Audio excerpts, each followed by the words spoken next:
مقارنة ظالمة. 2، المخاطر اللي بيتعرض لها الأسد وحياة السعي ان هو يجيب الفريسة وياكل، غير الفيل اللي قاعد مأنتخ وبياكل من الشجر وبياكل من حشائش الأرض. فمقارنة عمر ده بده مقارنة تخش على طفل صغير. فده اللي علموه لنا من واحنا صغيرين، المقارنات العجيبة الغريبة، الكلام اللي ما فيهوش أي علم غير علم ظني وملوش أدلة. دكتور ضياء جيب علم حقيقي ليه ثوابت، وبعد ما تأكد منها راح للقرآن، وبعد ما تأكد نزل العلم بتاعه ونشره. دكتور ضياء لو هدفه ان هو يبيع كان زمانه داخل علينا بورق وبحوثات علمية زي البحوثات اللي بتقولك ان السكر هو الغذاء للكانسر. الراجل ساب علمه متبعتر في كل حتة ومشي. كان كلام تحت التجربة اللي هو بيجربها على نفسه.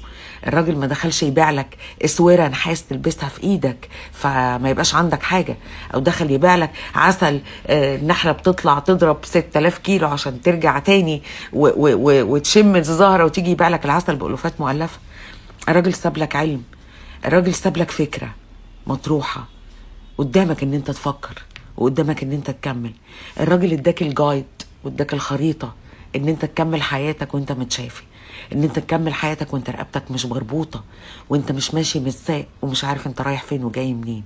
ارجع للأدلة ورا كلامي، هتلاقي ان الجبن الصفرة كلها فيها احماض امينية وفيتامينز اكتر من الجبنة وهي خام، لانها بتعدي بمراحل تصنيع كتيرة، فالغذاء فيها بيبقى اعلى من الجبنة وهي بيضة خام. الراجل حط لك كيمياء معينة لجسمك تخليك في افضل صحة وفي افضل حال، وكله من طيبات ما رزقناكم. الله يرحمك يا دكتور.